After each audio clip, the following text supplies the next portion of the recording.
I'll just give a little brief explanation of the movie clip. It's from the Gandhi movie from, I think, from the 80s.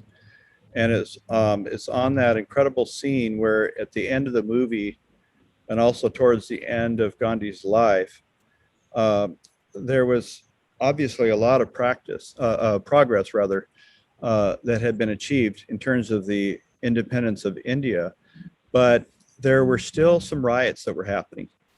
And Gandhi was pretty old by then, and he decided in order to stop the riots that he would do another fast. And everybody around him was saying, they were all really concerned about him for that. But he underwent the fast. Word got out. The riots stopped because all of India loved Gandhi and they didn't want him to die. And right when he's waking up and getting a little bit of energy, in other words, he indicated that he would like a little bit of orange juice, and that was his way of indicating to people around him that it was okay, that he wanted to live, basically, and that he was beginning be ready to introduce some blood sugar to his system. So he's just starting to come to consciousness again, basically, after almost dying.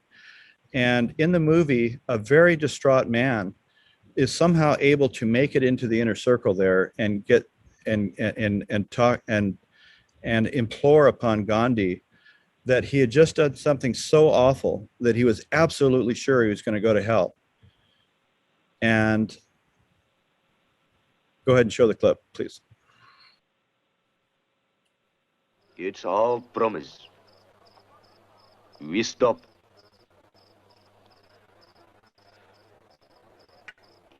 Hindu swords. It's a promise. Go. God be with you.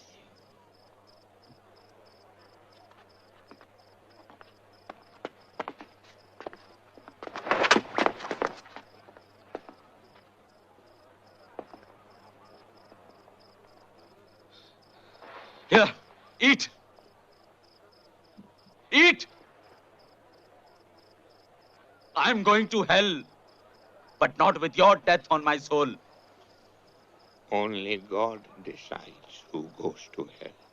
I killed a child. I smashed his head against a wall. Why? They killed my son.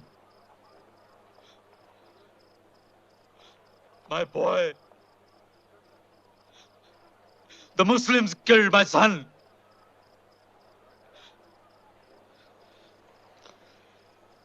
I know a way out of hell. Find a child whose mother and father have been killed. A little boy about this high, and raise him as your own.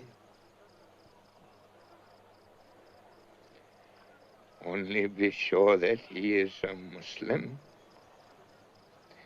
and that you raise him as one.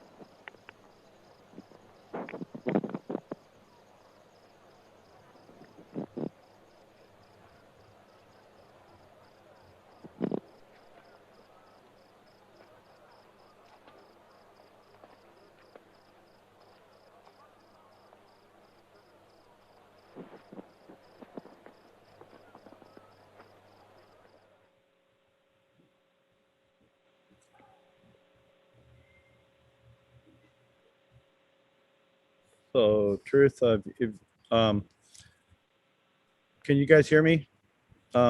Yes. Okay, thank you. That's a very powerful scene. And Gene, what do you think?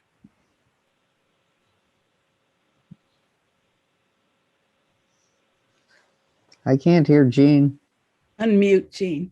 Yeah, Gene, you might have to unmute Yeah. yourself. Yeah. Thanks. You know, just off the top, the words are nice. It's truly, in a sense, almost tit for tat. But it does bring in ideas concerning karma.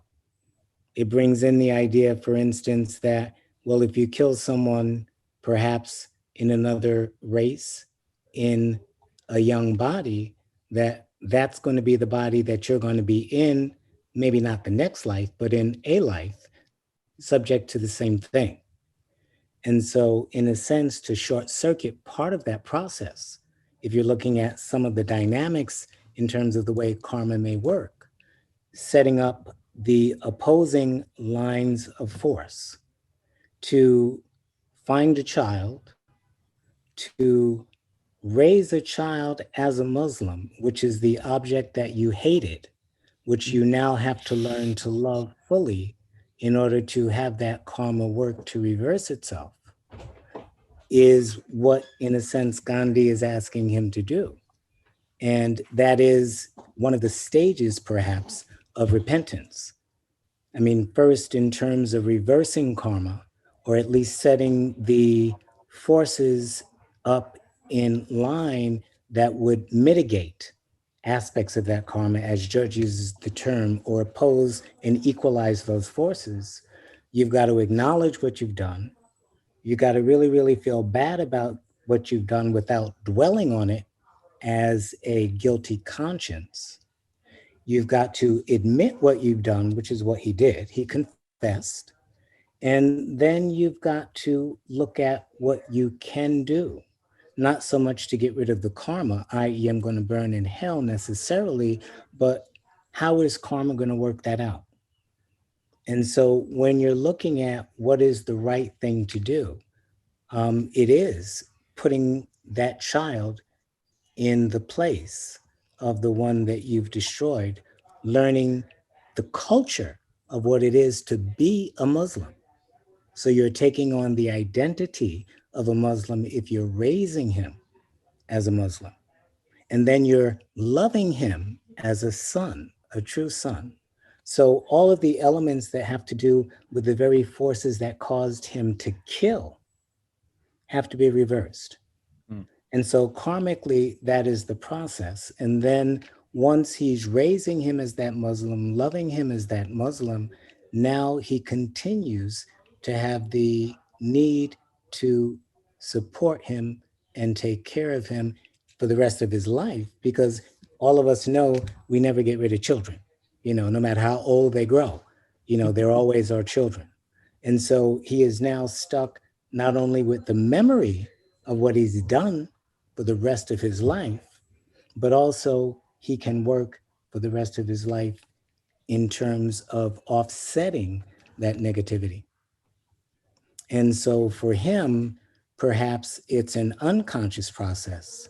For Gandhi to tell him that, I mean, given his background, he had to have some understanding of what the forces of karma were, perhaps, that would be at play. Yeah, I understand that Gandhi was a good student of the Gita Theosophy, for example, and also the Bhagavad Gita. But would you say that Gandhi's way out, because that actually YouTube clip is kind of popular on YouTube, and it's called Gandhi's Way Out of Hell or something like that. But so there's like 30 famous clips from that movie that are like that, But would you say that he offered that man hope, even though it was a heavy task? He clearly offered the guy hope in terms of him saying, I'm going to, basically die in hell, and you're not. And Gandhi saying, no, if you do these things, you will not go to hell. You've still got the karma that you've got to offset. Yeah. And there's hope that you won't go to hell, i.e., your soul will not be annihilated, or even go through those avicii states or those purgatorial states with intensity. But that will still be a price that we have to pay. And yet it gives us hope that, wow, I am redeemable. Because the other side of that is, if I'm going to go to hell, and I've done negative acts, I may as well continue to go do them because now I've got nothing to lose. And so if we look at it further, he's giving him the hope that will turn that around, a true metanoia, a true redemption, a true turning of mind, and preventing him from doing even worse karma. Yeah. You know, so I mean, there are so many interesting forces at play just in one interesting clip, which is but a reproduction of what we go through every day. And this is happening on a millionfold for the people that are killing people, for the people that are trying to help people redeem themselves, and truly trying to help people change themselves or transform their natures or turn metanoia, turn their minds around. And so when you're looking at it from a karmic view, you know, there's almost an equation to what one has to do in order to, again, not get rid of, not erase, but to create the forces and put them in play that minimize or mitigate or at least attenuate karma. And when we talk in these terms, we're talking in the terms of Patanjali, wherein they talk about, I mean, half of Patanjali is about karma in terms of the aphorisms. And so understanding the processes that underlie karma, as HPB says, we can not understand the cause of karma, but we can understand the dynamics of karma. And I think Judge had a footnote in one of his articles to that effect, that to the worldly man, karma is a pain in the butt. But to the spiritual individual, karma is basically a friend and an aid and just carries them along the way. And that's because of an understanding of what that karmic process is in its multifarious aspects. Now you brought up Patanjali. I think it's the second section or chapter, or, you know, pada or whatever they're called. In it's verse 33 and 34. But Patanjali talks about the idea of the mental calling up of those things that are opposite. And in doing so, that's, here it says, in order to exclude from the mind questionable things, the mental calling up of those things that are opposite is efficacious for the removal. And then the next one is like a twin to it. It says questionable things, whether done, caused to be done, or approved of, whether resulting from covetousness, anger, or delusion, whether slight or of intermediate character or beyond measure, like that scene we just saw, are productive of very many fruits in the shape of pain and ignorance. Hence, the calling up of those things that are opposite is in every way advisable. Could you expound on that a little, if you would? Well, on the one hand, it's a little bit. I mean, it's a nice phrase. It's succinct. It's to the point, and what we get out of it is depending upon how deep we look into it. So, on the surface value, if somebody's really, really pissed and angry, and you say, "Oh, think happy thoughts," it's not going to work. And even if they say, "Hey, I read this thing in Patanjali, and the next time I get mad, I'm going to think good thoughts, and it's going to make everything okay," and it doesn't work.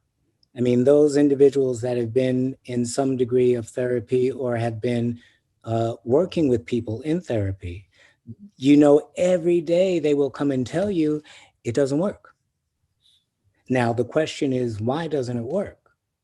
And so these aphorisms are occurring embedded in a larger system. And that larger system is one that is geared towards transformation. Again, like the Pistis Sophia with the metanoia and the turning around. And the way Patanjali works is that you're understanding, again, the process. And you're experientially going through that process due to the degrees of your meditation. And so when you've got the wisdom and you've got the experience in terms of what you're seeing and what's being revealed to you, now when those things happen, you have the faith, you have the intensity of energy, which is in another one of his aphorisms, to deal with that demon, And that demon is a modification of the mind. And so under those, as in another chapter, afflictions, those afflictions being ignorance, ego or pride, loving, hating, doubt, fear, and clinging. If we're understanding again how they work, where they come from, the nature of I and ego, now we're manipulating the equation. And when we manipulate the equation and we understand what the elements are that are involved, then we can say, yes, not when it comes up, I can say the opposite. But as it's coming up, I can direct my mind to that ocean of opposite. I can do in action opposite. I can meditatively put my mind in a state of opposites because we've been working with the modifications of mind. And the other thing is that when you're really getting good at it, you see it coming. Oh. So that, there's an old expression that I have. It's like, if you're a block away and you see people standing on the block that you just don't want to deal with, you don't walk down the block. It's that simple. And so as your internal self-observation is going on and you're learning how these modifications are working and you're learning what your habits are, your afflictions, your obstacles, the things that stand in the way of that meditative state of stability for, without going into too many details, you avoid those things until you're strong enough to deal with them. And when you're strong enough to descend into hell without being affected by hell, then you can go there. But if you're going to get swallowed up by hell and affected by the influences and turned into a demon yourself because you're angry, pissed off, jealous, and can't control just the emotional side, forget about the cognitive side, then, in a sense, He muted himself by mistake, I think. I did. Yeah, and I didn't even know it. Thank you. And that's just part of, again, understanding what Patanjali puts down, what Judge puts down, what he's got in his pamphlets, and what HPB talks about in the Secret Doctrine as it relates to karma, the Nandanas and everything else. I mean, all of that is involved in terms of the equation, and it penetrates throughout the entire nature of our being. So when we're looking at it from the point of view of Patanjali and or the Bhagavad Gita, we're looking at it up through that Buddhic state. And we're recognizing that if you're going to use the Sankhya tradition, working with the karma that's based on the gunas, not Purusha, that all things that fall into Prakriti, including the mind as an instrument, need to be hindered in terms of the negative effects, not gotten rid of, but hindered in terms of the negative effects that they would generate as it relates to negative karma that continues to obscure one's point of view and then result in further negative action that continues to bind oneself to that wheel. And the same karmic wheel, I mean, even if we look at some of the Indian texts that have to do with karma, they've got the saying, the six-spoked wheel.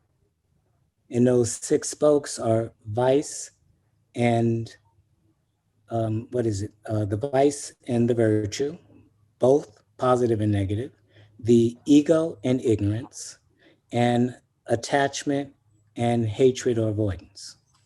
Those are the six spokes that keep the wheel going eternally. And if we don't know how to work those six spokes in terms of the modifications, the afflictions, the obstacles, then, karma consumes us as opposed to us having karma work the way we would like it to work. And that's not from a selfish point of view. Just as an aside, HPB tells us in the SD that karma doesn't do anything to anybody. It's not karma as an external force acting on us. Yeah. It's everything that we are inside, which is the law, that we do to ourselves. And karma has to as a necessity simply offset and balance that, just like the homeostasis in the body. It's no different. Yeah, it's just a tendency to restore equilibrium. Exactly. Now, what you're saying sounds difficult. In other words, let's reverse the entire nidanas, and think about how hard it is to even understand the nidanas, the chain of causation, but then to turn around and reverse that. There's an idea in Hinduism and elsewhere, this idea of tapas, and it usually means heat, as I understand it. Could you bring any light on that idea? I mean, it depends again, tapas and japas, depending upon how you want to interpret those. Again, in Patanjali's second chapter on means, the chapter on means, and it's muttering and persevering devotion to the Supreme Soul, as well as mortifications. And in that package, as he breaks it down later on in Patanjali, you've got the tapas, which are the performances that one has to go through. Think of it simply in general as a karma yogic process, action. But we know that action is driven by manas, or mind. And so that karma yoga, that tapas, in terms of sanctifying existence. So if we shift gears and talk about the 6 schools of yoga, the Vedanta talks about the absolute or Parabrahm or whatever. And the Mimamsa, which is another portion, ritualizes, if you understand how they're expressing it, ritualizes all of life. So when you're going to the bathroom, for instance, you're purifying the system. You're not dealing with, negativity. You're dealing with positivity. And then you're using that purification to fertilize the land so that there's nothing but positive action that's going on all the time. The mind is not making anything negative. So when you're in the kitchen, you're working perhaps in a spiritual alchemical way. You're learning about the transformations. You're looking at the life force in one form being changed by the conditions and the elements, i.e. fire, water, whatever, pressure, into something else. And you're seeing the continuity of life and you're blessing that. When you look into your mind and you're seeing the flux and the flow, you're understanding how the clouds appear to be obstructive things and can generate bad weather, i.e. emotions, but you can also see how they just descend like mist out of the emptiness. And so you're not looking at things as things in the conventional way. No. You're looking through things to see the relationship that each thing has on all the different planes as it appears and works with the principles. And so tapas then becomes a complete sacrificial life. And then the japas, if we're talking about the muttering or we're talking about the mantras or whatever, become the silent internal devotional communication that is constantly going on with the spiritual ego, if we put it in, theosophical terms, with Purusha, if we're looking at it from the Sankhya terms, with, whatever that Brahmanic ground is that we're looking at it perhaps from the Advaita terms, or whatever the name is, doesn't matter. But then all of life becomes sanctified. And as we're sanctifying life, we criticize nothing, even what appears to be negative. If it appears to be negative, we don't qualify it with good or bad. We simply do in the most spiritual way we can an action that we feel that might correct it in one way or another. So there is no room for critique. There is no room for, setting someone on a path of frustration and anger because you've called them bad. As the teachings say, we're looking at actions. And so when you're ritualizing your life in that way and providing it with true understanding, such that everything you do is an act of and for the self, because you see the self in all things, no matter what they look like, then you're working 2 degrees with life. And that is a constant contemplation and devotion. And so, that tapas can be as simple as, putting money in the pot in church, or, devoting some time to, the soup kitchen, or constantly engaging to the best of your ability, whether you're using, rose beads or whatever, to keep your mind or the larger part of your mind focused on that while you go through the routines of life. Because when we think about it, it's like driving. After you've driven a certain path for a certain amount of time, you don't even have to think about going there. You get in the car and your mind is somewhere else. Your eyes are on the road, but your mind really is not. You're not focused on that road. And so there are different ways that we can engage different parts of our mind to take care of different duties without consuming the whole. And the remainder is focused on that tapas. Would you say that it's a way of becoming, I guess, in the transformation, but not of it? Could you rephrase that? This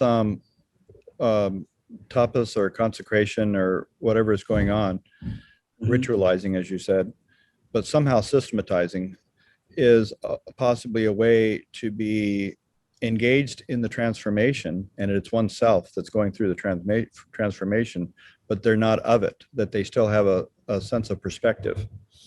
They you can begin like that, definitely, because it's got to become a head game unless it's a heart game. And the head game continues until the heart game does it spontaneously, because truly we should get to a point where we don't see people as such. We see the spiritual light in people, caught, subject to perhaps Prakriti and the gunas, that they are having a battle with and maybe losing. And so we just help, for instance, again, as Pistis. In Pistis Sophia, all of the lower powers were trying to suck the light out of her, take away the light of the spirit. And so when we see individuals that are caught, and that's most of us as humanity, we simply try to help them get the matter to release. No judgment, but we've got to do the right things that'll put them on a path that will be a path that allows more light to come through. Your idea of the light, it's reminiscent of the passage in Light in the Path in the section on karma. It says, he who would escape from the bondage of karma must raise his individuality out of the shadow into the shine, must so elevate his existence that these threads do not come in contact with soiling substances, do not become so attached as to be pulled awry. He simply lifts himself out of the region in which karma operates. I was wondering if you could. Well, I mean, that's a tough one. It's a big passage, number one. And for everybody that sees me looking over here, it's only because that's where Jonathan's picture is. So if it was over there, I'd be looking over there. So, I mean, it makes me feel like I'm talking to someone directly. So I apologize for that. But, I should make you repeat that whole thing. But in a sense, just lifting oneself out of the region in which karma operates. Well, I mean, and that's a tough one, because there is no manifest region in which karma doesn't operate. Yep. Unless you are able, and my ideal is the watcher. And the watcher symbolically in the secret doctrine sits right on that threshold, the threshold of light, which it will not enter. And yet it is not usurped by the Prakriti matter in any form. It stands above the gunas. And when we think about it, the gunas have to be intimate to karma. Prakriti has to unfold in its gunic form according to karma. So we've got to balance ourselves, which is really, really a challenge, whether you're doing it in terms of meditation, whether you're doing it in terms of life without just saying, hey, I don't need this because I've got the light, and fooling yourself or whatever. We've got to balance right in the middle so that we can be fed by the light metaphorically, and yet at the same time act in the world according to the light. And that's the same story of the Mahatmas who understand and see karma. And Patanjali talks about that too, getting to a point where you can see the karmic samskaras. I just call them the alphabets of karma. Because when you understand the alphabet of karma, you begin to understand the words and the language that it uses to create and manifest events. And so from that perspective, we are above and yet not, because we still then have to act in and through Prakriti in all of its forms, even up through the Buddhic. And yet we can't act with ignorance, because it's the ignorance and the egoic sense of I'm doing it that generates more karma. And so it's truly a balancing act. But if you don't have the wisdom and the understanding to understand where each of those are unfolding in terms of planes and positions and principles, then you're going to mistake one level of light for another level of light. And you might just have, as Judge says in, I think it's his sevenfold division article, I'm not sure, basically the solar light, the astral light, the etheric light, the akashic light, the anima mundi light, each of which has its own karmic register. Mm-hmm. And so you might see the light and say, hey, I'm here, and you're really not looking at anything big. And many of us get confused because we're not able to discern the nature of the light, because the world of light has its own, again, language. And that's where HPB talks about the arupic. The Tibetan Buddhists talk about that in their lokas in terms of the 31 planes that they have. Pistis speaks about it after she returns to the 13th aeon, and then above that is the realm of light. The pleroma, so to speak, that HPB labels that, or the treasury. And then as we enter into the light, we begin to understand even different levels of light. And those are the different levels of mystery, karmically and otherwise, that Jesus, as the initiate and the adept, was revealing to Pistis and to the disciples in that whole process of repentance. So, I mean, it's an amazing story that has, lines that extend out in all directions. It is truly a web of life as well as a network of life. It sounds like in order to develop and maintain levels of discernment with these levels, different levels of light, so forth, the person would have to be grounded at a certain level. And everybody's talking about being grounded, right? But it's interesting that Crosby, he talks about the importance of assuming the position of the reincarnating ego for the person who's trying to kind of work with theosophy. Mm-hmm. And would you say that that's a kind of grounding? If we can understand what that is, because HPB says the reincarnating ego, and it depends on how we're looking at it. The one that's reincarnating into the flesh, or the reincarnating reservoir that is eternally there throughout the Manvantara that pertains to use one of her words, the Kumaric state of consciousness, which is pure impersonality. If we can assume that higher position of the reincarnating ego, which is pure impersonality, or the way that I like to think about it for myself is mind is. The billions and billions of thoughts that it generates are simply the reincarnating lives. The mind has no nature per se, but enters into ideas and thoughts depending upon the time and era that we exist in. So if we can remove ourselves from the time and era and exist in the ground out of which those thoughts rise, as the spiritual ego, then yes, we can do that. If we can assume the position of the reincarnating ego, which is a permanent position, relatively speaking. And when we are at that position, we also have to realize that since the ray comes from the spiritual ego, the ray only wraps itself in its coats of karma or karma shaya, or as a judge says in chapter 7 of the ocean, the individual ground of karma for that lifetime after it leaves the spiritual ego, so to speak. And so all of that is a teaching in terms of where we have to go, what we have to do, and the positions we have to take in order to rise above personality and assume individuality, at least in its lower stages.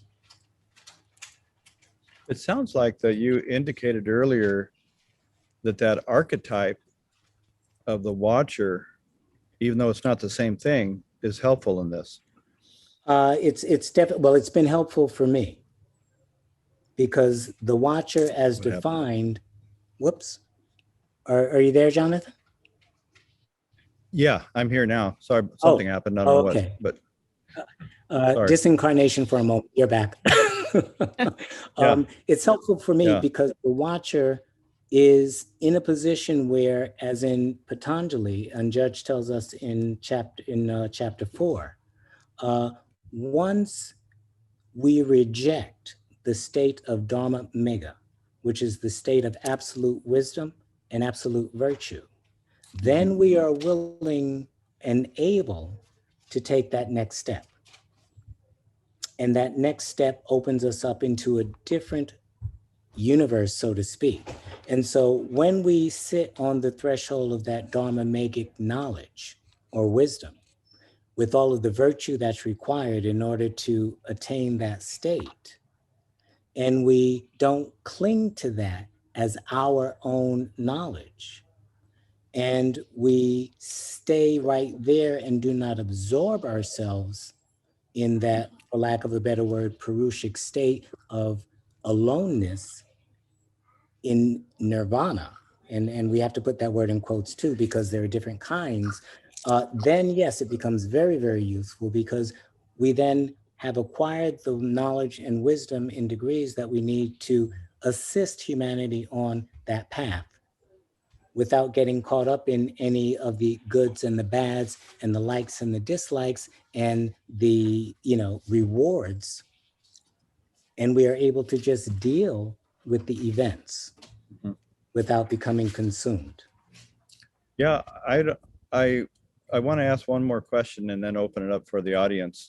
But I'm starting to detect a theme here of engagement without being consumed, and engagement for the right reasons, for compassion and brotherhood and so forth.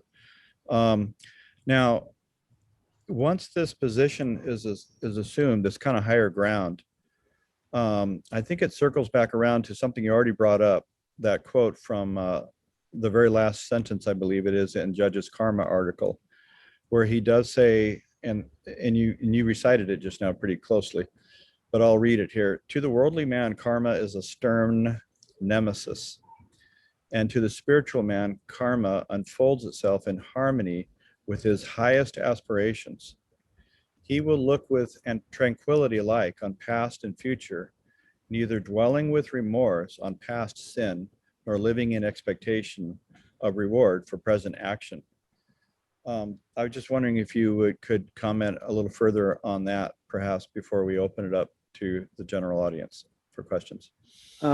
Sure. I mean, at least for myself, in the way that I kind of understand that, if we are looking in a metaphorical way outside, no matter what level we're on, whether we're on the physical, looking out into the world, whether we're in the astral plane, looking out into its objective phenomena, whether we're on those inner planes that Judge describes as related to the etheric body. And for those that want to look that up, that's in the articles Mesmerism and Sheath of the Soul. when we're in those states looking out, we are connected to the world at some level. We are caught up in the karma of the world, and we're constantly making karma. When we are looking in, as Patanjali says, we are establishing ourselves in a neurotic state. We are then moving towards that light in whatever degree. And the light has nothing in it of prakritic matter. Just like the egoic ray has to enter into the astral matter. It touches that astral matter, but it then has a choice. Does it look inward to its source and receive the teachings of the mysteries as expressed in pistis? Or does it look at the reflected lights on those four lower planes, each with their own powers, functions, faculties, etc., get caught up in that and generate more karma, which then again, on that six-spoked wheel, and I just added a few in terms of ignorance, ego, or pride, then the attachments or the avoidances, and then the fear or the doubt, and the clinging to anything, whether you're clinging to what you think is good or you're clinging to what you think is bad, that's going to bring you into reincarnation after reincarnation after reincarnation. And the nature of the karmic cycle is that what we generate here and now creates, as George says, the energy of the desires that plant seeds in the mental field that create the samskaras that then get heavy like clouds that precipitate the same actions. And so if we're doing the karma nemesis thing, we're constantly reinforcing the same patterns, the same habits, and we come back over and over again into the same kinds of worlds. And sometimes we like it and sometimes we hate it. If we're reversing that, as you put in the beginning, if we're reversing the nindanas, then we are looking inwards. And although we act outwards, we're acting outwards with maybe 5% of ourselves. And 95% of ourselves is invested in understanding that light, understanding where we came from, understanding what our real nature is, and trying to go into that state consciously. We were born unconsciously, and everybody says, hey, we had no say. But the very source that we were born from is what we are. We did have say. But for the worldly man, there is no say. Because once they invest themselves in those matters, they get, again, expressed beautifully in the pistis. Those little vehicles of matter are vampires that put their tentacles in the light and suck it out until it's gone. Or we, as they put their tentacles in, energize them to the sattvic level and transform that matter. And HPB talks about both of those in pistis. And so we're transforming the matter we're working with, we're looking within, we have renounced the matter because really, what is it that it can give you? Except the understanding which now you've achieved. And so when you really understand, then you are obligated to serve it in terms of raising it up, not clinging it and bringing it down. And so the spiritual mind, understanding again that karmic process, because it pertains a lot to those subtle levels of nature, begins to work with it in a different way. And the way it works with it, not only for itself in terms of modifications of mind, getting through those different, literally learning how to function through memory states, which are life and death states in terms of the samskaras and the skandhas, the sleep states, which are functioning through, as Judge tells us, waking, dreaming with clarity, deep sleep state with clarity, and moving beyond that. And what T. Rao talks about as beginning your training after the deep sleep state, and the astral and the physical. So we're working with those planes and those matters in a very, very different way when we're understanding what the karmic process is that feeds it. And so that's a liberating thing. That's a joy. Yes. It's frustrating, but it's a joy. Well, what a great time and place to perhaps, thank you so much, Gene. Always fun. Just thank you so much. But do you think, are you ready to open it up to other people asking? Is there other, now's your chance to think, well, how come Jonathan didn't ask this question? How about that question? So this is your chance. Okay, let him rip. There she goes. Monica? I have three little questions that I Not one, three little ones. they're three little questions, but I think they're probably all the same thing. So I just want to get some clarity. Here we go.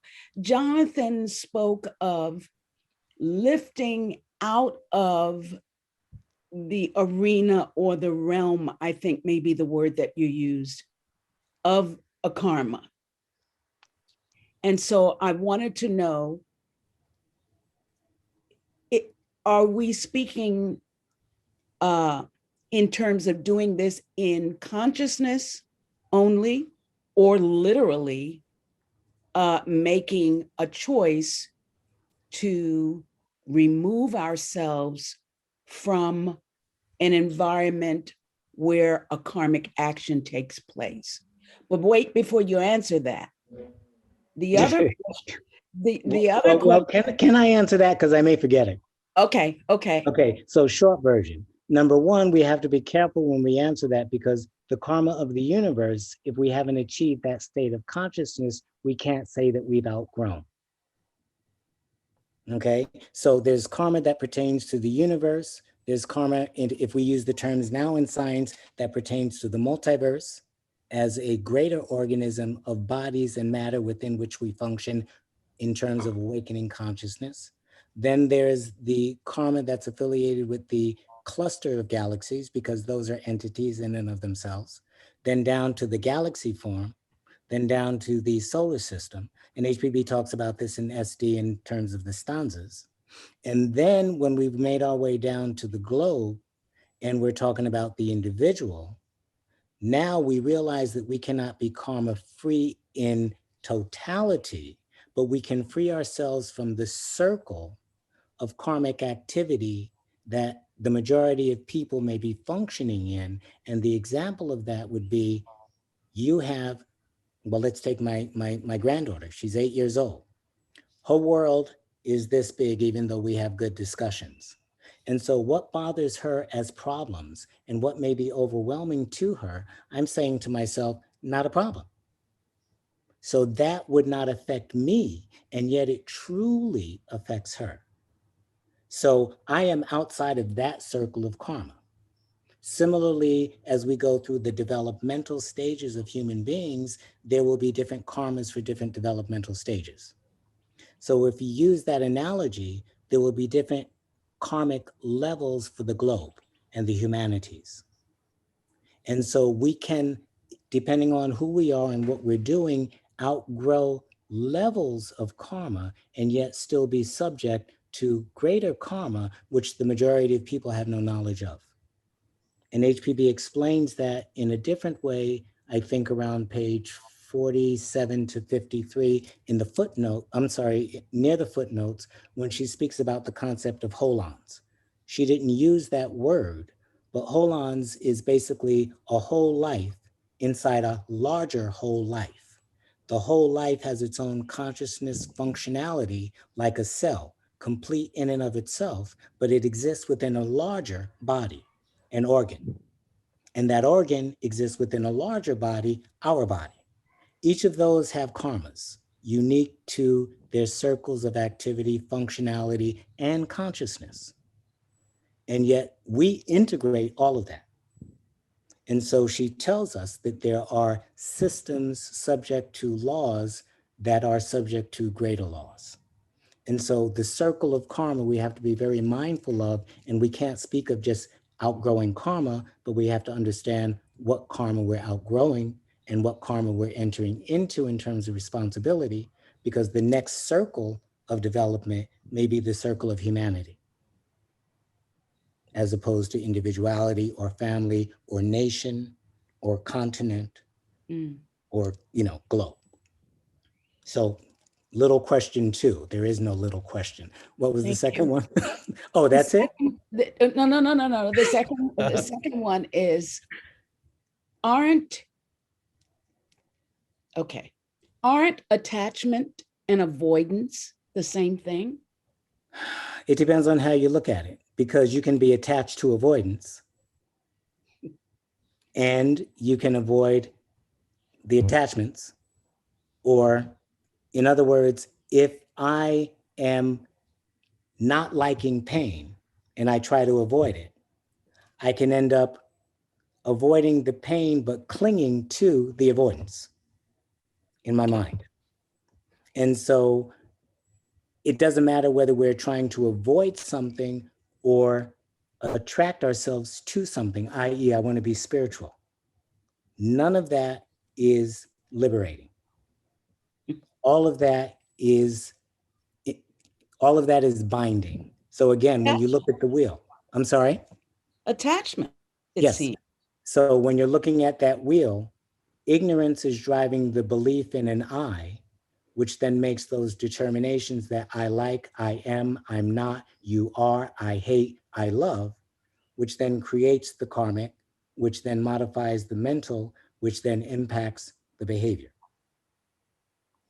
And so in order to kind of navigate some of that, if we think back to the chapter that we just got over on Wednesday in terms of faith in the Bhagavad Gita, faith instead of a belief is a power.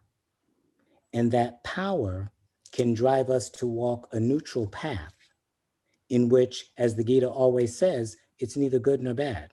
We don't like it, we don't like it. We work with it always. We don't judge it, because it's the judgments that then make us say, I don't like it. And then our behaviors follow, which are pushing away. And that's generating karma. The other side of this is, even when we do good things, we hurt other people. So if we do something that we think is good, let's say, I don't know, put the best president in office, and he says, okay, I'm going to make these decisions, but those decisions are also hurting other people. So good and bad is very, very tenuous. So we can't rely on good and bad. We have to rely on clarity and understanding and be able to make a choice and accept the karma.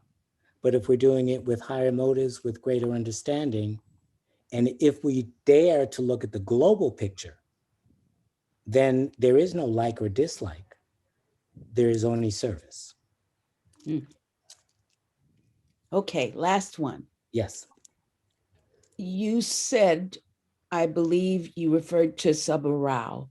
Yes. That in the deep sleep state, after or beyond the deep sleep state, yes, training begins.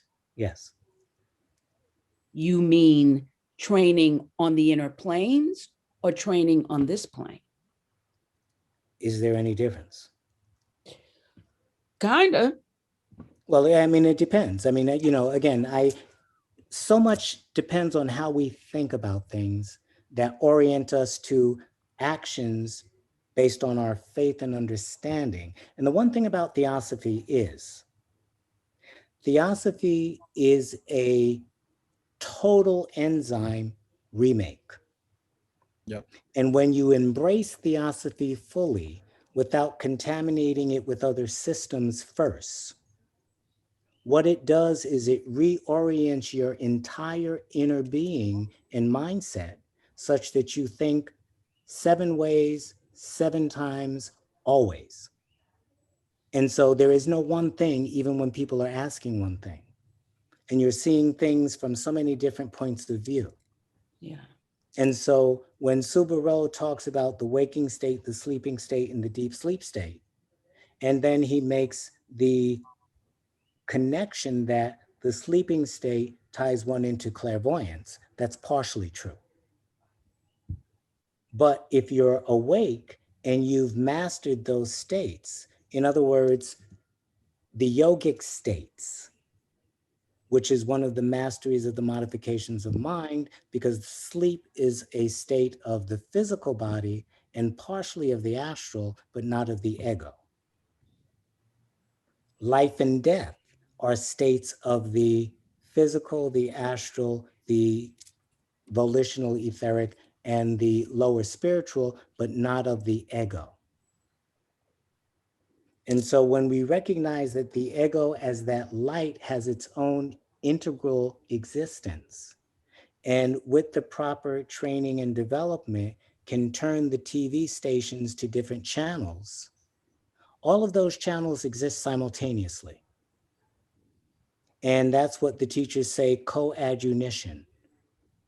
Everything interpenetrates everything else. And when you resonate with a particular channel, you simply turn into a particular picture. The question is, can you organize your mindset and your being to integrate with that world that you've tuned into in a masterful way, or do you get scrambled and disoriented such that astrally, when you come back, you are just not functional? And therein lies a lot of the danger.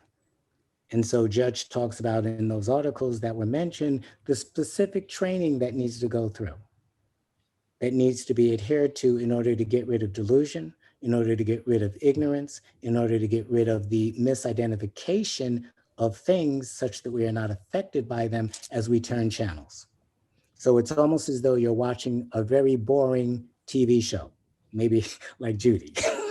She's watching a boring TV show. That's okay, Judy. I'm sorry. The injuries have just been so difficult for me. I do. I gotta stay awake because your lecture is so brilliant, and I really love what you said. No, but I like what you were doing. So well, you're teaching the Sheila virtue. Oh God! But I am listening. I know my eyes are closing sometimes, but it's the time of day when I need a nap, and I'm trying to stay awake because I really want to be here too. So. Well, thank you for jesting with me. I appreciate it. Yeah, I like the laughter. Okay. But getting back to that, but yes, it's just a matter that all of the channels are there. It's a matter of what we tune into and what we can tune into in Teflon fashion so that we can move in without getting crap stuck to us and move out. And Patanjali talks about that as well in certain aphorisms about going into states and coming out of states and remembering what you've experienced as you were in those states. I see. Thank you so much, Jean. You're welcome. Yeah, wonderful. Other questions?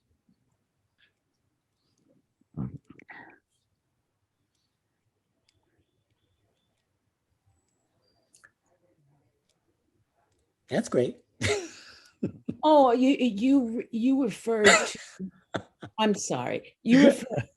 I forgot to write down. You referred to something that HPB said, but did you say it was from the SD in book 2 or? Yeah, it's and I always lose it, but it's in the SD in stanza 1. Oh. And I think it's around 40 something up through 43 or whatever, but she explains the idea of hierarchies being all subjected to higher levels of law, force, and intelligence, each having their own, but still influenced by that which is greater than them. Fantastic, thank you. Okay. And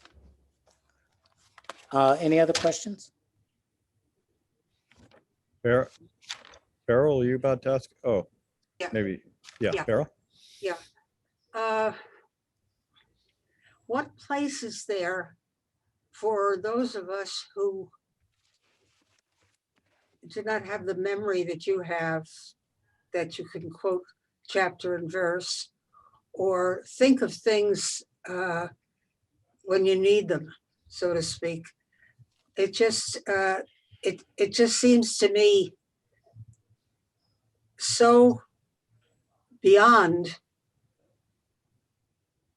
thinking, or for me to think of these. I would say thank you, but I would also say if you want the truth, ask my wife. She doesn't think I remember anything. And she says, you can't remember the simple things and you can talk that theosophy stuff, you know. So I don't know what to tell you. But I mean, truly, I just think studying the teachings and working with them like mathematical problems. Challenging yourself. I mean, and that's, you asked where that book came from, Jonathan. And one of the things that, I asked myself one day, I said, is this crap true? What is karma? And so I had to challenge myself to find out. And it was in that process, that, perhaps the quotes that kept coming up, the statements that kept being repeated were just being layered and layered and layered. And then, again, the way that theosophy works is that it literally creates in your brain, it reorganizes your brain if we were looking at it neurocognitively. Yeah. And the typical connections that we use for day-to-day interactions, it breaks those connections. And it creates what I call the transformer brain. Did everybody see the Transformers, the movie? The Transformers that can change their shape, drive like bots, and, just get all, and, they can be big, they can be small. And that's the way I think about the mind working with the brain. It allows the synapses to become ultra flexible in such a way that connections occur that typically would never have occurred. And so in a sense, that's Judge's rendition of the brain becoming porous to the light of manas. And when those reconnections occur, they're always connecting, reconnection, configuring, reconfiguring. And that's the way it should be, because theosophy should never be a dogma. And when the mind can begin to work like that, then, as she says in the article on genius, when that monastic power and light begins to shine and the brain can handle more of it, then it can really work. And in some cases, which we aspire to, it can manifest genius. That's a result of the monastic light manipulating the brain, because we're looking inward and practicing inward, as opposed to believing in the world. What did JC say? Give unto Caesar all those things that are Caesar's, or something to that effect. Render. Seek ye within the kingdom of heaven, and all these things shall be added unto you. So when we're seeking to return home, i.e., consciously to the spiritual ego, and instead of calling it a near-death experience, in degrees, beginning to develop it as a conscious communion, the whole world changes. Nothing is as it seems. And yet, for the conventional way of living, people then maintain using the same standards that the culture and the time demand, simply because that's where people are. And whenever you're willing to help someone, you have to go where they are. If someone has a broken leg, you can't say, come up and meet me over here and I'll fix it. No, you got to go down there, whether they're in the tunnel, in the dumps, or whatever. And so that flexibility, these studies, a lot of people say, oh, I read The Secret Doctrine. My challenge to myself is become the ocean. That ocean that Jared says is shallow at its shores, that it won't overwhelm the understanding of a child, so I can have conversations with my granddaughter and we can laugh. And deep enough at its greatest depths that it has the greatest space for the most profound mind. That's the challenge. And so all of that, that memory, and Patanjali speaks a lot about memory. The real memory becomes laid down in these samskaras that then become reproduced and reproduced as it relates to wisdom. And that's the wisdom in the Dharma megic state that we still renounce, but we use when necessary. And so the instrument of the body, it's not about any body with a good memory or anything else. I mean, I know a lot of people that have way, way, way better memories than me. Kids, the ones that are gifted with eidetic memory, that can just see the entire scriptures in front of them, or, the works of Aristotle, all of them in front of them.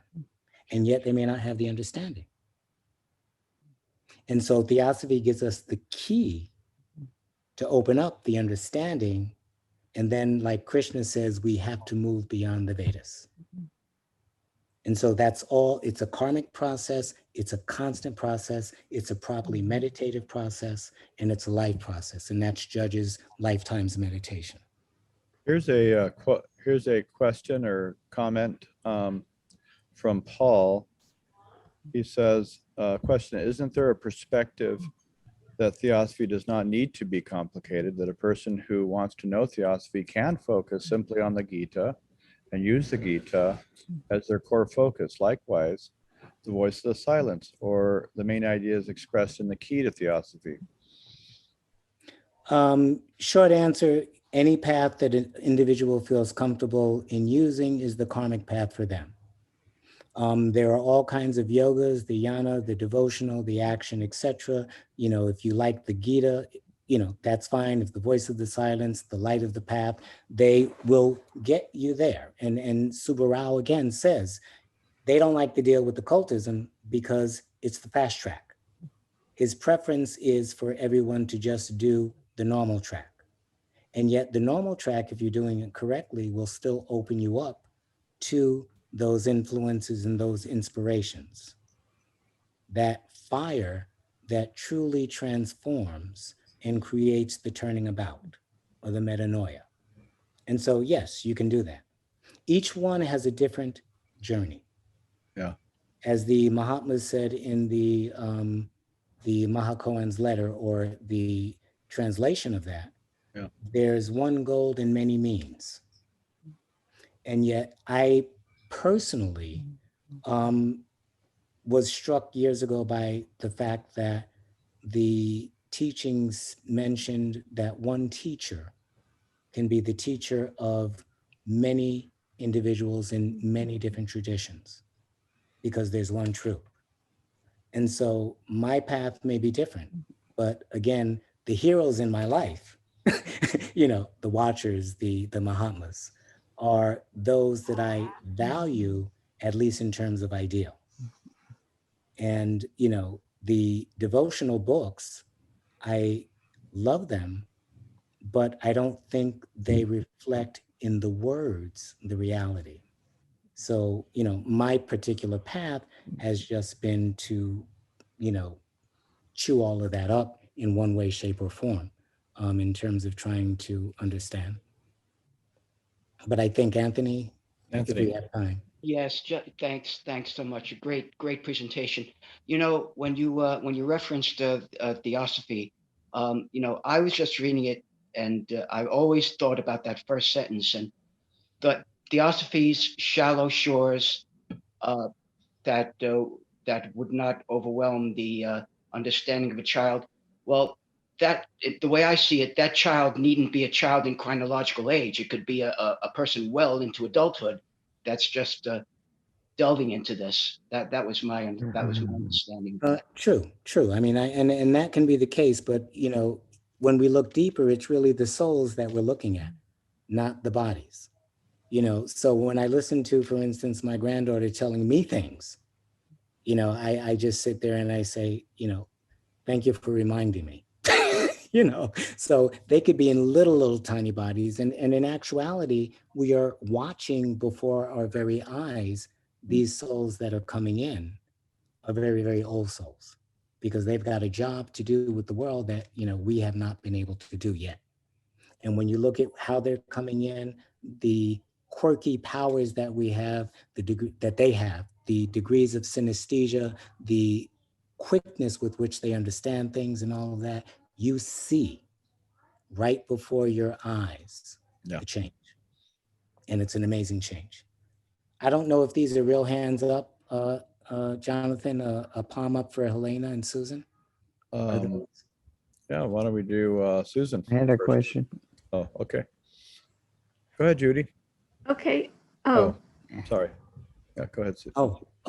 Judy. Oh, I'm sorry. Whoever, I'm Wait. sorry. I'm being a bad moderator here. When I get a chance.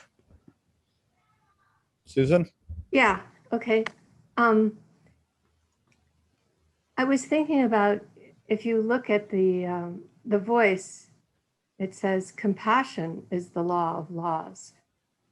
And I think that's sort of what's been brought out by people saying, you know, there's a simplicity to theosophy. And the Dalai Lama is always suggesting that it's acting with kindness is the foundation of our actions. So my observation is that that seems to be, you know, the analogy that they use of course correction, that the pilot is always correcting his course in order to reach his destination and making adjustments. And so that seems to be what one does when one acts with kindness. But the other thing that came to mind was one of the older theosophists in New York, Boris Ginsburg from Russia, who told us the story of the hen and the elephant. And they were best friends. And the hen had to go out to get something to eat. And the elephant saw that the eggs were exposed. And so he wanted to keep them warm. So he sat on the nest. Uh-oh. Now, this indicates, you probably remember this story, Jean, but this indicates the necessity for wisdom to go hand in hand with our action that's based on compassion. And that seems to be what you're bringing out in this talk. There are levels and levels of wisdom. And it's important for us to engage and use our minds in that direction, because there's a benefit to that. So the struggle that we have with these teachings that seem highly metaphysical benefits us, but it also gives an impetus, it would seem, to others to continue in that direction, because we have to be able, as you pointed out so wonderfully in your talk, we have to know how to act correctly on a variety of planes. And that means we have to be wise as well as compassionate. Thank you. Thank you. And again, I mean, when Judge is wrapping up the Gita, I'm sorry, the Patanjali, you know, that last chapter with Dharma Mega, the cloud of wisdom and virtue, you know, it is, again, they say the wisdom is the virtue, is the compassion. Compassion is the law. And the simplicity is as well. You know, there's a note here about some people may feel, what does it literally say? I understand the mind usually likes to complicate what truly is quite simple. Perhaps some people are afraid of the simplicity. The focus is to arrive at the one truth, which is why the motto of Theosophy is there is no religion higher than truth. And the truth is that the simplicity is the greatest truth. And yet the simplicity holds profound understanding. And so there's no difference between the two. And it's just where each one is and what they resonate with. There is no one is better than the other. It's just what one needs depending on where they are at for their own true spiritual growth. I mean, that's simple.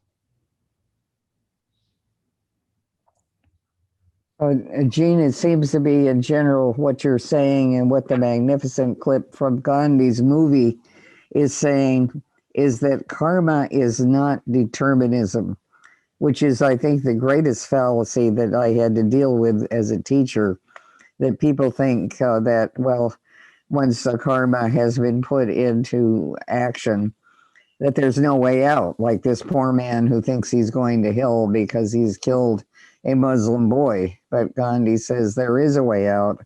Or like in the last chapter of the Bhagavad Gita, Krishna says to Arjuna, having heard these truths, act as seemeth best unto thee.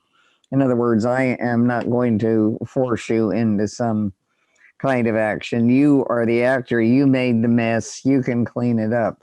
Right. That makes me think I'll even get my desk cleaned up one day. And because I made the mess, even if I did so kind of unconsciously. But I find that very difficult with beginners in theosophy to try to get across the idea that we are the makers of karma, and we also can clean it up. Right. No, thank you. Thank you. And my biggest challenge, has been my daughter when she was growing up, and the talks that we would have from age 3, and how to talk theosophy to a 3-year-old. And now my granddaughter, So the simplicity again is beauty. And yet sometimes, like with the higher calculus, we have to go into the details in order to make the ship fly. Because I believe in this term that I just created for myself, theosophical engineering. And, theosophical engineering is simply the real ability to take the principles of theosophy and practically apply them on every level of being, such that they generate effects. Because if theosophy is a science, and again, people may think that's a tall order, if we judge it, that's a modification of mind. If we say it's too hard, then we don't try, we delude ourselves, etc. And as I think it was Susan with that footnote, with that chat note said, in terms of simplicity, if we just approach it with a simply open mind, simply, the pieces may fall in place, especially if it's the right time and the right cycle. And so, there's a part and a time for the simplicity, there's a time for the intricate mathematics. And I'm struck by the memory of, the Mahatmas that can guide the currents of karma. And Patanjali lets us know that because, depending upon what level we're functioning, the egoic light is not karma. And HPB tells us the Buddhic nature does not have karma in the conventional way that we think about it. Then we can look on that field of karma and see what options we have, not in erasing it, but changing the currents, such as in Judge's article about the individual that had a store of karma. And the choice was, do we drop the boulder on them or do we throw stones? Either way, they're getting the karma. But so that we're not destroying a life, we throw the stones. And so the teachers can help us in a lot of different ways when we're helping ourselves, because they say when we're aligned with them, then we are, in essence, one with them. They take on a tremendous burden aligning themselves with us because we just look the wrong way. But when we can turn little bit by little bit, then those currents can be modified if they are for a good reason, theosophically and globally. Never personally.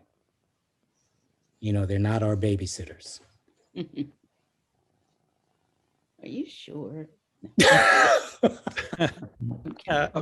Michelle asked the question, what do you think about the phrases, nothing happens to you without your consent, and everything that happens to me, I not only deserve, but I desire. Okay, nothing happens to me without my consent, and whatever I get, really I desired. And so if we look at it from a personal point of view, it never makes sense. If we look at it from a soul point of view, and again, using Pistis as an example, Pistis had an awareness of the command, as she says, by the first mystery, that she had to descend into matter. And so that is our evolutionary duty, to descend into matter. The spiritual ego, HBV tells us, is awake. And so it knows what we've got to go through. It knows the journey, it knows the cycle, it knows the rounds, it knows the races. And we are really part of it. I think of the spiritual ego as the, again, mind, and the lives this time as senses. So we're little probes of that spiritual ego. And that spiritual ego needs to gather more information. And so we, as that spiritual ego, delude ourselves from a point of view of ignorance so that we can enter into this phase of world in order to experience. And we know when we take on that task in the beginning, that pre-life vision, that these are the things that we rightfully have to go through, that we've worked them through because we're looking really at the field of karmic skandhas that are coming to formation. And we know what tendencies and affinities they will have to draw us to this and to draw us away from that. And yet the mind is always free in terms of choice. And so we do ask for it because we know we need it in order to achieve the end goal. We have to become, let's just say we're working for a job, we've got to go through training. This is the training. We understand that we're going to make mistakes. We understand that, sometimes we may make big mistakes. We understand that there are consequences, but we're committed to go through the journey because when we finished, we've achieved an awareness of virtue and morality and ethics as the ultimate laws that guide this cosmos. And there's a book some of you may be familiar with, The Philosophy of Mysticism. HPB talks about it a little bit, and it was a German medical professional, I think, who worked with individuals that went into somnambulistic states and mesmeric states. This is in the 1800s. And in those states, what he found was that there were two. And, those that are familiar with the Upanishads, the two birds, one that looks in, one that looks out. And what would typically happen was at a certain level of moving the threshold, that's more the proper term. The soul is the totality. The threshold, like the visual spectrum that we as human beings experience, is this big. When we can shift the threshold in the proper ways, more information becomes available, more understanding becomes available, more access to the spiritual ego becomes available. And so when they shifted these thresholds, what they found out was the sicknesses and the diseases that the particular personality was going through in the body, which they didn't like, in the somnambulistic state, when that other entity was brought forward, these were the very things it needed in order to achieve evolutionary development and understanding, perhaps a year later, 2 years later, a lifetime later. And so the two birds had two entirely different points of view. The personality, just being concerned about me, mine, I, and survival, was really, really distraught. The thing that he called the soul, which not the soul that we really talk about, but more astral etheric, but still holding information and knowledge in terms of karma and timetables for disease and when things would start and when things would stop, communicated from a different perspective because of the underlying need to go through those experiences. And so depending on which person, in quotes, you're asking, I didn't ask for any of this. I don't remember any of this. I was born into these conditions. It's not my fault. I hate my parents. On the other hand, as it says in the pistis, and this is a beautiful expression, it says, before the soul is born, it is one piece. And in that one piece is the entire karmic record that it must go through in life. It splits. And the male portion goes to the female ovum. The female portion goes to the male spermatoma. And because of the tremendous forces that Judge talks about as the desires that are locked into now these samskaras, or at this level, skandhas, that now manipulate the DNA, not only are they changing the DNA to eventually come back together, but they are forces that have, and this is where the parents have had the agreement with the soul, they are forces that draw these two people together out of necessity. Out of necessity. And this was beautifully put in the pistis. It says, it does not matter where they are in the world. Doesn't matter. The forces will draw them together inevitably until those two portions mix to recreate according to the lower cloak of skin or the lower cloak, the body that is necessary with the forces innate in it that is required to work out the karma. And that karma, as Judge tells us, is not only the karma of the individual, it's the karma of the family. So the mother and father that have given birth to a child that they just feels is all American, whatever that expression means, and excels in everything, that's part of their karma. And it could be good or it could be bad, because they could be so happy that they give that child everything and then it goes and does something that it shouldn't have done. Or they could have a child that has many, many, many developmental difficulties. And every day they're at the hospital, or every day they're, at the psychiatrist or whatever. And it may be driving them nuts, or they may simply love that child so much that they're happy to do it. Either way, it's karma. And so the pistis, when it's explaining karma from the inner side, is really, really wonderful in showing how the forces line up to draw the souls together that need to be together karmically for the determined experiences of the soul.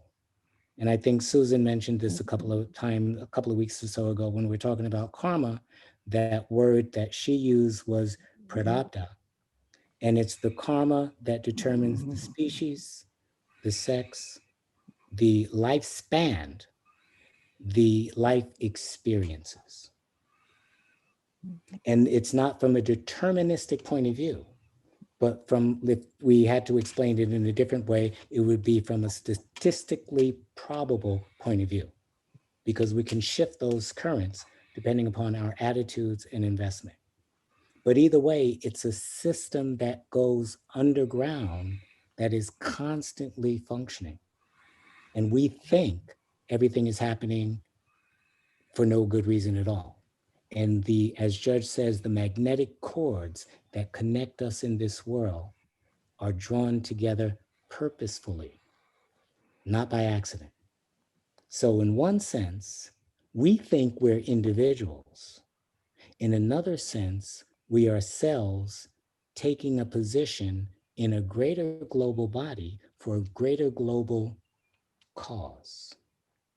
And we can either be cancer cells and be individual and do our own thing and cause havoc, or we can work harmoniously with the nature of the organ in which we are, i.e. the continent on which we are, the race in which we are for this time, as we're experiencing what that race can offer us before we move on to another one, so that we can eventually take on the karmic responsibility of the totality of the being or the globe or the solar system or whatever it is we're talking about from evolutionarily. Because again, one of the other definitions that HPB uses for karma is truly that progressive harmonious force, the progressive force of harmony. And we think of karma as, oh, beating me up and giving me back something bad. No, it's simply an adjustment that is helping us learn neither good nor bad. And if we learn properly, we take a step. Sometimes we take a step forward, sometimes we take a step backwards, but sometimes the backward step is necessary in order to take 3 steps forward. So it's not good, it's not bad. And yet it's all working towards a greater harmony within a greater system that we may not be aware of unless we stretch our minds to that point. And, maybe I'll shut my mouth after this, Jonathan, but I like to challenge folks sometimes in the medical field with the idea of consciousness. And they say, oh, we got it all. We know everything on this earth. And I said, but now let's take a moment here. And we look at the earth and we see it's huge. But if we zoom out and we look at the earth within the solar system, it's a little bit smaller. And we can't even see us. And then if we zoom out from the galactic perspective, we're just a dot somewhere in there. And now, if we zoom out further in the supergalactic, which is multiple galaxies as an organ, We don't even know that we exist. And yet we think that the conscious level of development that we've achieved is the greatest. That is ignorance. That is a great ignorance. So when Theosophy talks about evolution, it is a tremendous evolutionary development that we're looking at, and has nothing to do with the stages of 1, 2, 3, 4, 5, getting 70, 80 and dying and calling it a day. No, that immortal ego has a journey that for most people doesn't even exist in their thoughts. And that's amazing. You're muted, Jonathan. Yeah, thank you very much. Our time has run out. Thank you, Gene. Thank you, guys. Your expression, karma from the inside, could have been an alternative title to this whole thing, karma from the inside. So just these Aquarian Almanac series, I think they're kind of proving that we can really learn from each other. When a student truly meditates on something and puts together some ideas and gives a gift like this, then we can all get the benefit, and we can all learn from each other. And we can learn obviously from the texts, you know, from studying the Gita or Patanjali or the Ocean of Theosophy or the Secret Doctrine. That's a whole modality. But this additional modality of people learning from each other and offering the benefits of their meditations and their ruminations and their compassionatings is something very magical. So next week, Bob Burdick and I will take up the subject of ULT Day. Hopefully we'll come up with inspiration. And it does seem that the ULT is at a remarkable point, and that the world needs the work of the ULT and other work like it now more than ever. And we look forward to sharing our thoughts next week. And then the week after, I'm also very much looking forward to a presentation jumping over to the tradition of Christian mysticism, which would be that of John of the Cross and the Dark Night of the Soul, and those kind of the journey. So the journey continues. Thank you all very, very much for your participation, and thank you, Gene, so much.